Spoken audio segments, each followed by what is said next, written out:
किंवा विरोध जरी झाला तरी असं नोटिफिकेशन नोटिंग करून त्याला ते हे करायचे. पण त्यावेळेचे पत्रकार ते पण जागरूक होते.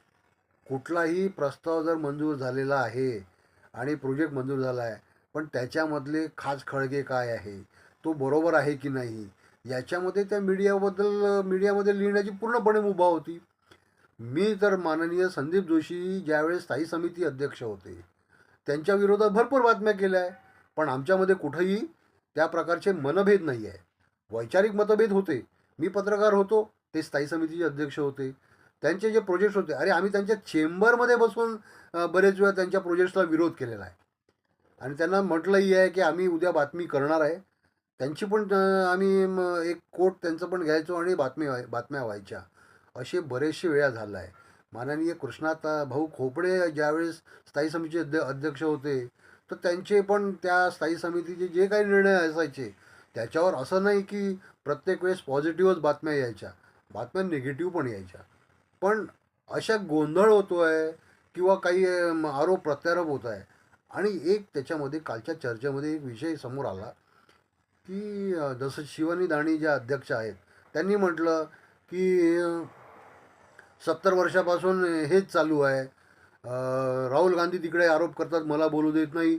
इकडे महानगरपालिकेत काँग्रेसचे नगरसेवक आरोप करतात आहे. हे काय चालू आहे? नाही नाही, हे जे आहे हे चुकीचं आहे शिवानीताई. कारण की नागपूर महानगरपालिकेच्या स्थायी समितीचा विषय आहे. याच्यामध्ये leader of opposition Lok Sabha Rahul Gandhi यांचं जिक्र करणं म्हणजे यांचा तिथे नाव घेणं हे मलाही एक पत्रकार म्हणून उचित वाटत नाही. किंवा एक नागपूर महानगरपालिकेच्या प्रत्येक विषयाचा एक विद्यार्थी समजा, विद्यार्थी म्हणून मलाही ते बरोबर वाटलं नाही. त्याच्यामध्ये पण तुम्ही चुकलात. हे राजकारणाचा विषय झाला. स्थायी समिती ही राजकारणाचा विषय नसते. स्थायी समिती ही तुमच्या नागपूरकरांच्या भल्यासाठीचा विषय आहे. नागपूरकरांच्या टॅक्सचा जो पैसा तिथं आलेला आहे त्याचा कुठं चांगला युटिलाइज करायचा, कुठं चांगले प्रोजेक्ट करायचा, याच्यासाठी आहे. ही राजकारण करण्याची जागा नाही, अजिबात नाही. राजकारण करण्यासाठी तुम्हाला महानगरपालिकेमध्ये आमसभाची जी मीटिंग असते, म्हणजे जनरल बॉडी मीटिंग जी असते, त्याच्यामध्ये तुम्ही राजकारण करा ना. त्याच्यामध्ये तुम्हाला भरपूर स्कोप आहे. तिथं विरोधी पक्षांनी पण विरोध केला पाहिजे आणि सत्ता पक्षांनी त्यांना काय म्हणायचं त्यांनी म्हटलं पाहिजे. पण स्थायी समितीची सभा ही आमसभा नाही.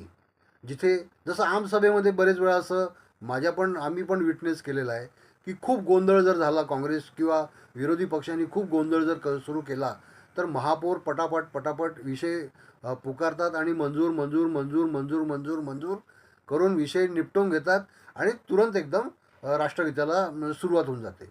याचा अर्थ ती सभा संपली. आणि हे जे गोंधळ करणारे जे नगरसेवक असतात तेही शांत होऊन जातात, कारण की सभा संपली. पण हे आमसभेत होतं. स्थायी समितीमध्ये तुम्हाला सुद्धा विरोधी पक्षाच्या नेत्यांना वेळ द्यावा लागेल, त्यांना सुद्धा बोलू द्यावं लागेल.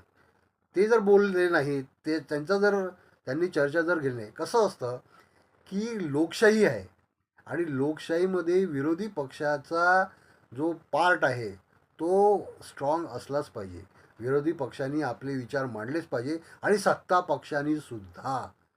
स्थायी समिती का होईना, त्यांनी सुद्धा त्यांना मौका दिलाच पाहिजे.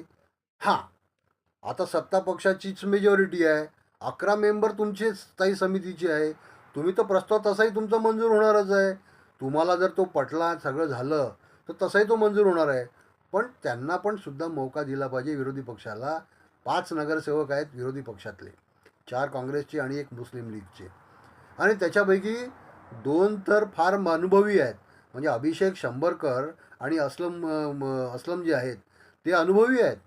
ते कित्येक वर्षाचे नगरसेवक राहिलेले आहे, त्याच्यामुळे त्यांना माहिती आहे. ठीक आहे, अभिजित झा एक लर्नेड आणि नवीन नगरसेवक आहे. वसीम खान पण एक नवीन नगरसेवक आहे. पण त्यांनासुद्धा फार अभ्यास करून येतात. मी पण बघितलं आहे की त्यांचे जे पोस्ट असतात किंवा त्यांचे जे विषय असतात फार अभ्यासपूर्वक ते मांडतात. त्याच्यामुळे कुठंतरी आणि काय हरकत आहे, त्यांना बोलू दिलं पाहिजे. बोलतील आणि मग आपल्या समस्या, लोकांच्या समस्या समोर आणतात आहे ना, ते पण नगरसेवक आहेत. तर विषय असा होता की स्थायी समितीच्या ह्या मीटिंगमध्ये ज्या अशा बातम्या येतात की स्थायी समितीची सभा 5 मिनिटात गुंडाळली. आम सभा 5 मिनिटात गुंडाळली मी समजू शकतो, पण स्थायी समितीची सभा 5 मिनिटात गुंडाळण्यासाठी ती काही राजकारणाचा खेळ नाही आहे. तिथं तुम्हाला चर्चा करावंच लागेल, तुम्हाला अजेंड्यावर विषयावर बोलावंच लागेल. हां, नंतर तुम्ही मतदानाने तुम्ही ते सगळे विषय तुमचे मंजूर कराल की काय कराल ते ते तुमचा अधिकार आहे. त्याच्यानंतर तुम्ही पत्रपरिषद घ्या. पण कुठल्या अशा मोठ्या जे नेते लोक आहेत, ज्यांचा याच्याशी काही सोयरसूतक नाही, त्यांच्या विषयावर चर्चा करण्यापेक्षा जर आपण प्रोजेक्ट्सवर चर्चा केली. बरं, एक शेवटचा एक मुद्दा असा राहिला, थोडा व्हिडिओ मोठा होतोय, पण मुद्दा असा आहे की त्या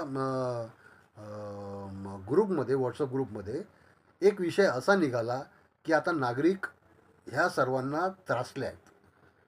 त्यांचं म्हणणं असं आहे की तुम्ही महानगरपालिकेच्या आमसभा, स्पेशल मीटिंग्स, बजेटच्या मीटिंग आणि स्थायी समितीची मीटिंग या सर्वांचं प्रक्षेपण का नाही करत? जसं विधानसभेचं कव्हरेज होतं, विधानसभाच्या मीटिंगचं कव्हरेज होतं, तसं प्रक्षेपण का नाही करत? लोक बघतील ना की आपले निवडून गेलेले नगरसेवक आमसभेमध्ये काय बोलत आहे, आपल्या प्रश्नाचे आपल्या लोकल प्रश्नांना कुठपर्यंत जागरूक करत आहेत. बजेटमध्ये नागपूर महानगरपालिकेचं बजेट येईल, त्या बजेटमध्ये किती लोक बोलतील हे त्या तिथल्या नागरिकांना कळेल. त्याच्यामुळे याचं प्रक्षेपण करायला काही हरकत नाही मलाही वाटतं आहे. मागे एकदा हा प्रयोग झाला होता, मला वाटतं संदीप जोशींच्याच काळामध्ये झाला होता. त्याच्यानंतर का बंद पडला मला हे माहीत नाही. पण नागपूर महानगरपालिकेचा जनसंपर्क विभाग अतिशय सक्षम आहे. ते याचं प्रक्षेपण करू शकतात ना. तुम्ही लिंक पाठवा ना सगळ्यांना. तुम्ही प्रत्येक ग्रुपवर लिंक पाठवा, ज्या ज्या ग्रुपवर आहे. आणि ज्यांना ज्यांना बघायचं आहे नागपूर महानगरपालिकेचं कामकाज कसं चालतं, सभेच्या कामकाज कसं चालतं, त्यांना बघू द्या. ते स्वतःचा निर्णय नागरिक घेतील की. आणि दुसऱ्या दिवशी तर पत्रकार त्या मीटिंगमध्ये काय झालेलं आहे काय नाही झालं त्याची तर सखोल माहिती देतील. पण जसं विधानसभेचं कव्हरेज होतं, विधान परिषदेचं कव्हरेज होतं, तसं नागपूर महानगरपालिकेच्या आमसभा, स्पेशल जनरल मीटिंग्स आणि स्थायी समितीच्या मीटिंग्ससुद्धा प्रक्षेपित कराव्या, अशी माझी नाही, सर्व नागरिकांची मागणी आहे. नागरिक म्हणतात आहे, चांगले चांगले स्पेशलिस्ट म्हणतात आहे, लोक म्हणतात आहे की याला प्रक्षेपित करा, लोकांपर्यंत जाऊ द्या. म्हणजे हे जे गोंधळाचे जे प्रकार आहेत, आरोप प्रत्यारोपाचे प्रकार आहे, खोटं आणि खरं बोलण्याचे जे, खरं तर बोललंच पाहिजे, पण खोटं बोलण्याचे जे प्रकार आहेत, हे नागरिकांच्या समोर प्रत्यक्षात येतील. त्यामुळे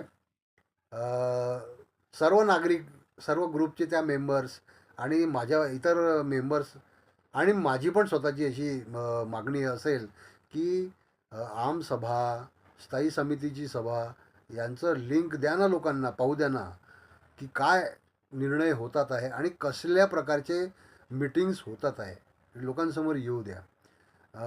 याच्या बाबतीमध्ये मला वाटतं जसं विधानसभेचं कामकाज चालतं हे देवाभाऊंना माहीत आहे, तर देवाभाऊसुद्धा कुठंतरी मध्ये याच्यामध्ये पार्टिसिपेट करतील. नागपूर महानगरपालिकेचा जनसंपर्क विभाग याच्याकडे जातीने लक्ष देईल. नागपूरच्या महापौर नीताताई ठाकरेसुद्धा या संदर्भात काही निर्णय घेतील आणि या सर्व आमसभा, स्थायी समितीच्या सभा आम्हा सर्वांना घर बसल्या आपल्या लॅपटॉपवर आणि आमच्या मोबाईलवर दिसतील अशी अपेक्षा ठेवतो. आणि पुन्हा भेटूया पुढच्या व्हिडिओवर. पण स्थायी समितीच्या मीटिंग्स अशा होऊ देऊ नका. सर्वांना बोलण्याचा चान्स द्या. शिवानीताई, तुम्ही फायनान्शियल एक्सपर्ट आहात, तुमचं वक्तृत्व फार सुंदर वक्तृत्व आहे. मी तुमच्यावर एक आधी व्हिडिओ पण केला होता की कसं तुम्हाला स्थायी समिती अध्यक्ष तुम्ही कशा योग्य आहात. त्या माझ्या व्हिडिओला तरी तुम्ही एक योग्य काय म्हणता येईल त्याला, खरं ठरवा आणि स्वतःचे निर्णय घ्या आणि स्थायी समितीच्या meetings as per standard operating procedure of Nagpur महानगरपालिका होतील अशी आशा करतो आणि तुर्तास इथेच थांबतो. धन्यवाद.